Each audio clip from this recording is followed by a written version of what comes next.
జై వాసవి. చిన్నపిల్లలందరికీ హాయ్, పెద్దవాళ్ళందరికీ నమస్తే. నేను ఈ రోజు వాసవి అమ్మవారి జీవిత చరిత్ర చెప్పబోతున్నాను. పూర్వం పెనుగొండని పరిపాలించే కుసుమశ్రేష్ఠి, అతని భార్య కుసుమాంబ ఉండేవారు. వారిద్దరికి పిల్లలు లేకపోవడంతో పుత్రకామేష్టి యాగం చేస్తే ఒక మగబిడ్డ, ఒక ఆడబిడ్డ జన్మించారు. ఆడబిడ్డ పేరు వాసవి అమ్మవారు మాసవి, మగబిడ్డ పేరు విరూపాక్ష. సాక్షాత్తు పార్వతి అమ్మవారే వాసవి అమ్మవారిగా పుట్టారు. కొన్ని పురాణాలు చెబుతున్నాయి నందీశ్వరుడే అమ్మవారి తమ్ముడిగా పుట్టాడు అని.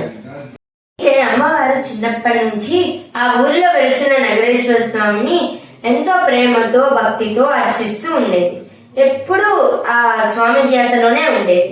అమ్మవారికి అసలు పెళ్లి మీద ధ్యాస ఉండేదే కాదు, పెళ్లి చేసుకుందామని ఉండేదే కాదు. అయితే ఒకసారి ఆ ప్రాంతానికి మహారాజైన విష్ణువర్ధనుడు అక్కడ ఉత్సవాలు జరుగుతున్నాయని ఆ ఊరిలో ఉన్న నగరేశ్వర స్వామి గుడిలోకి వస్తాడు.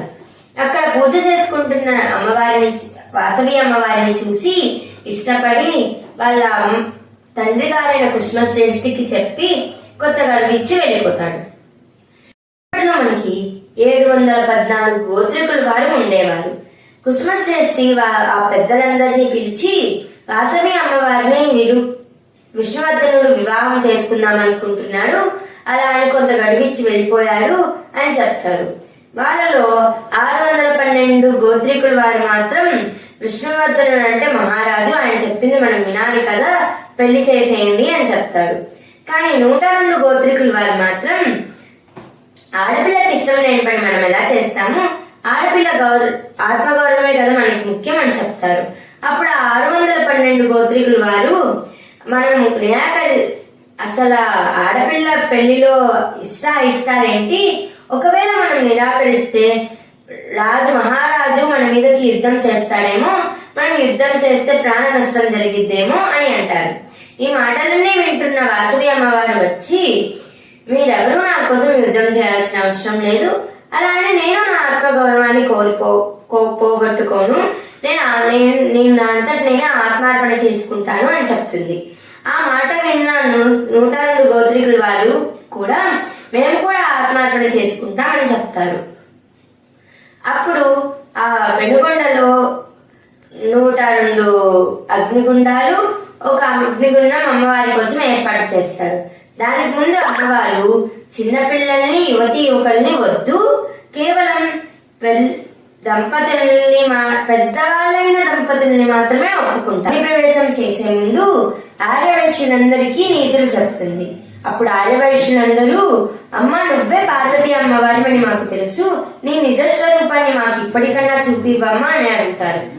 అప్పుడు వాసవి అమ్మవారు సూర్యుడి కాంతితో, చతుర్భుజాలతో, ఇప్పుడు మనం చూస్తున్నాం కదా పెనుగొండలో, అలా ప్రత్యక్షమవుతారు. అలా ప్రత్యక్షమైనాక అందరూ అగ్ని ప్రవేశం చేసేస్తారు. ఇలా అగ్ని ప్రవేశం జరుగుతుందని తెలుసుకున్న విష్ణువర్ధనుడు అక్కడికి వచ్చి ఆ ఊరి పొలిమేరకు వచ్చేటప్పుడే రక్తం కక్కుకొని చనిపోతాడు.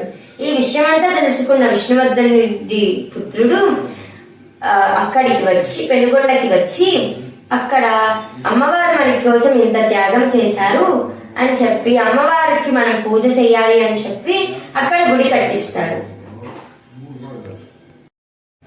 అలా అమ్మవారు తన ఆత్మగౌరవాన్ని నిలుపుకుంటూ మన కోసం త్యాగం చేసింది.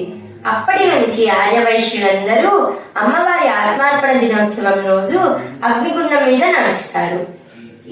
ఇంత త్యాగం చేసిన మన అమ్మవారి గురించి అందరూ తెలుసుకొని వాళ్ళ పిల్లలకి కూడా తెలియచేయాలి. జై జై వాసవి.